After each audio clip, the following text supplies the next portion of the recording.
Well, hello guys, it's Friday night and of course that's beer night for me. And as beer makes me mouthy, I've got a couple of news items for you. 3 to be exact. Femons might feature in them a little bit. Now the first news item is a bit like the last one I put on about hypothermia and femons. But of course hypothermia could kill anybody. Once your inner core gets to a certain temperature, it's very dangerous. But anyway, this husband and wife, the man was 33 and the femon was 31, went on only just an overnight sort of hike in a national park. And I think the hike was 16 miles. And of course the temperatures dropped down quite low. And they had trouble keeping warm. The femon obviously had more trouble. She obviously ran out of steam as well. And the man left her to go get help. They were both in different stages of hypothermia. The man did find help, but by the time they got back, I'm afraid the femon was dead. Whatever way you cut it, femons' bodies are not as rugged as a man's in general. But obviously they were both unprepared for the cold temperatures.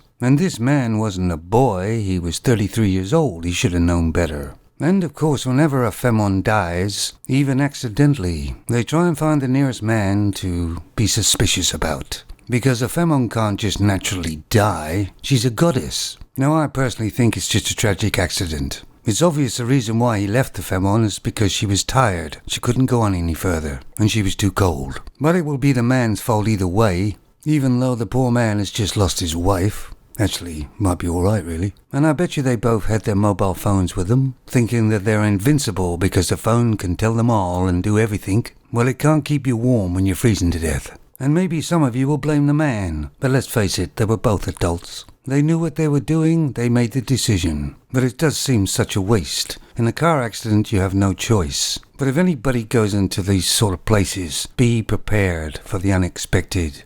Where has people's common sense gone? Anyway, moving on. Whoa, sorry about that, guys. Yes, that is the right size of the picture. I haven't altered it in any way.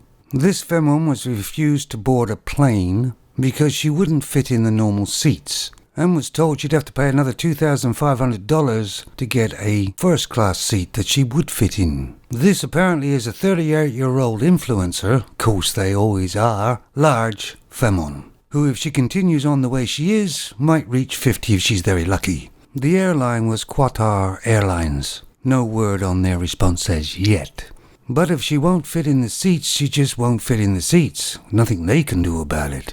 And it's kind of funny we're charged for the weight of our luggage, but not the weight of us. And as we all know, weight is very important on an aircraft. If she wants to be as fat as she wants, that's up to her, but there are limitations to it. And of course this person went on to social media somewhere and tried to shame the airline. In actual fact, she's really just shaming herself. This person also poses in snaps in a bikini. Once again, she should get a reality pill, shouldn't she? Go see her doctor. She's killing herself. And I personally think airlines should get really tough on these type of people. Maybe then they'll wake up. Okay guys, and here's a picture I know you're gonna like. Well, she's got it all. She's doing an unnatural pose and she's got loads of tats. But believe it or not, this person is a judge in Brazil. Obviously their standards aren't very high for a judge in Brazil. But anyway, I guess she was doing a Zoom call or something or other, and all of a sudden her Zoom call went off. And when it came back on again, she was kind of undressed and smoking a cigarette. And when it came to light, little play on words there, she has been suspended for 3 months. Oh, but of course she had an excuse why. They always do. But get this. She said she had an anxiety attack and she had low blood pressure, so she had to lie down. Now, does anybody out there believe that? But apparently before she was a judge, she used to do this sort of thing. I mean, doesn't Brazil check their bloody judges out in the background history? But this goes to show you how much respect they have for their jobs, these femons. They always bring it down into the gutter. She shouldn't be suspended. She's a judge. She should be sacked immediately. How can this person pronounce justice on other people? Becoming a judge means you take your own responsibility. You have to show a good example. But as femons are mostly moralists and degrading what job she was in, she should never be a judge again. I don't know what you people think out there, but I'm sure you'll let me know. Seems no matter what job they're offered because they got a vagina, they can bring whatever job down to their levels, which is generally just one trick. Strip off. They're as deep as a puddle.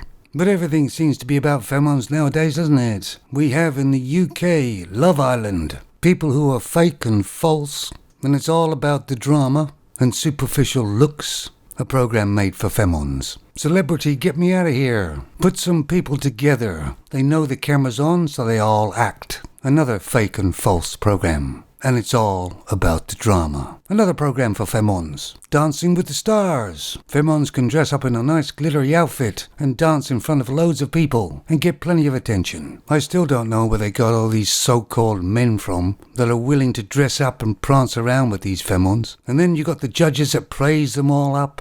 And it's all rigged anyway. Another fake and false program for femons. Oh yeah, of course, and loose women. Femons talking about stuff they know nothing absolutely about. And they're all talking at the same time so nobody else can listen to the other person. They must get the job because they can just talk. Doesn't matter what about, just talk. Then femons watch it and love it. Then of course you got your standards, you got Coronation Street, EastEnders. And that's just the tip of the iceberg. All these programs made for femons. Even the football games are on now. They go, it's about the wags, not the football. They're even trying to hijack that as well. So if you're like me, guys, and got this femon overload, have a couple of beers like I do. Or do whatever you can relax. Because nowadays we've been bombarded by femons everywhere. Femons. Men don't seem to exist unless they do something really bad or stupid. Then they exist. Somebody stop the world. I want to get off. But as that won't happen, I'll just go and have another beer. You take it easy, fellas.